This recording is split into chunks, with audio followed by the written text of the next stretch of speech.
சுற்றிலும் காடும் மலையும் சூழ்ந்திருக்க இந்த இடத்துக்கு நடுவில் தான் இவங்களோட 6 குடும்பங்கள் இருக்குது.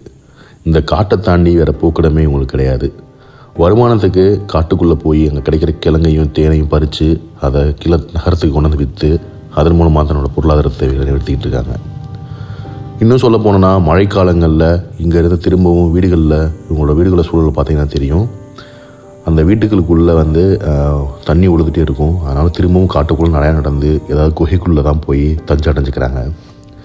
இப்படிப்பட்ட சூழலில் தான் இவங்களுக்கு படிப்பு ஒன்று தேவையான்ற கேள்வியே வந்திருக்கு.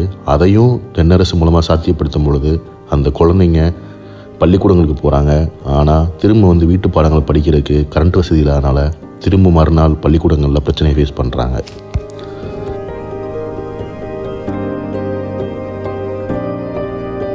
கரண்ட் இல்லை, எந்த சோலுமே இல்லை சார். அதுதான் ரொம்ப அழுதுட்டு இருந்து பள்ளிக்கூடத்துக்கு போகாமல் இருந்தால் அதில் அதுக்காண்டியே தான் முக்கால்வாசி அழுதும் சார்.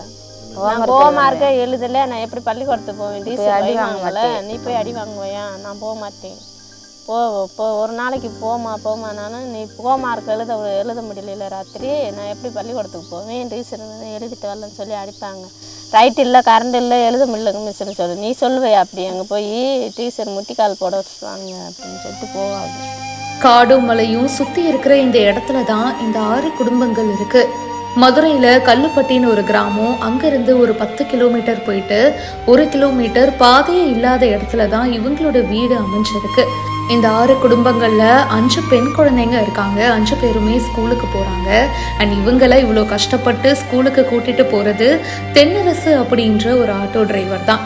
7ஆம் வகுப்பு வரைக்கும் படிச்சிருக்கிற அந்த ஆட்டோ டிரைவர் அண்ணா கண்டிப்பாக பெண் குழந்தைங்க படிக்கணும் அப்படின்னு சொல்லிட்டு தன்னுடைய சொந்த செலவில் அந்த குழந்தைங்களை டெய்லி ஸ்கூலுக்கு கூட்டிட்டு வராரு. அவங்களோட வீட்டை சுற்றி காடு மலை இது மட்டும்தான் இருக்குது. அவங்களோட வீடும் ரொம்ப மோசமான நிலைமையில தாங்க இருக்குது. மழைலாம் வந்துச்சுன்னா அவங்களால அங்கே இருக்கவே முடியாது. காட்டுக்குள்ளே போயிட்டு ஏதாவது குகைக்குள்ளே தான் தஞ்சம் அடைஞ்சுக்கிறாங்க. மலையில் இருக்கிற கிழங்கு தேன் இதெல்லாம் விற்று தான் அவங்களுடைய பொருளாதார தேவைகளையும் பார்த்துக்கிறாங்க. இப்படிப்பட்ட சூழலில் தான் அங்கே இருக்கிற 5 பெண் குழந்தைங்க படிக்கிறதுக்காக ஸ்கூலுக்கு போகிறாங்க.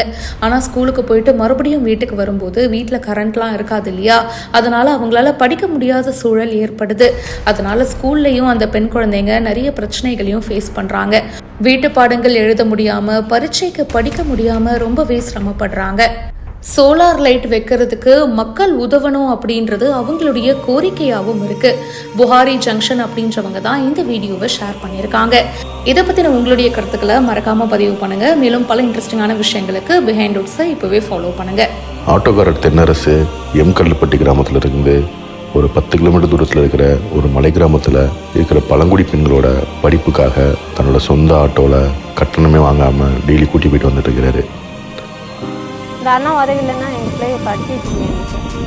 இந்த அண்ணன் ஃபஸ்ட்லேருந்து இந்த அண்ணனை கூட்டு போயிட்டு வேறு எந்த ஆட்டாலும் அனுப்பல. வேறு யாருமே இது மாதிரி படிக்க வைக்கணும் படிக்க வைக்க கொண்டு வந்து சேர்த்து வச்சது அந்த அண்ணனை சேர்த்து விட்டு சார். இந்த அண்ணன் வச்சு தான் போய் சேர்த்தோம்.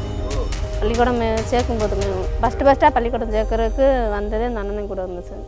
கூட்டு போய் இந்த அண்ணனை கூட சேர்த்து இந்த குழந்தைங்க படிக்க ஆரம்பிக்கிறத பார்த்து இந்த குழந்தைங்க மூலமாக அவங்களோட பெற்றவங்களும் கையெழுத்து போகிற அளவுக்கு தன்னை வளர்த்துக்கிட்டாங்க. நாங்கள் படிக்கணுங்க சார். நாங்கள் படிக்கல, எங்கள் பிள்ளைகளாச்சும் படிக்க வைக்கணும். அதை படிக்க வைக்கணுன்ற ஆசை இருக்குங்க சார். அது படிக்க வச்சு அதாச்சும் முன்னேற்றத்துக்கு வரணுன்னு எங்களுக்கு ஒரு ஆசை இருக்குது சார். பிள்ளைங்க பள்ளிக்கூடத்துக்கு போகிறது உங்களுக்கு எப்படி? எங்களுக்கு ரொம்ப நல்லா இருக்குது சார், சந்தோஷமாக இருக்குது சார். பிள்ளைங்க எழுதுவாங்களா? எழுதுறாங்க சார். எங்களுக்கு எழுத தெரியாது, அதுங்க எழுதுங்க சார். எங்கள் பிள்ளை எங்களுக்கு சொல்லி தந்துருக்கு சார். ஓரளவு கையெழுத்து போடுவேன். என் பேர் எழுது, என் வீட்டுக்கார பேர், என் தாத்தா பேர், பாட்டி பேர் எல்லா பேருமே எழுதுவேன்.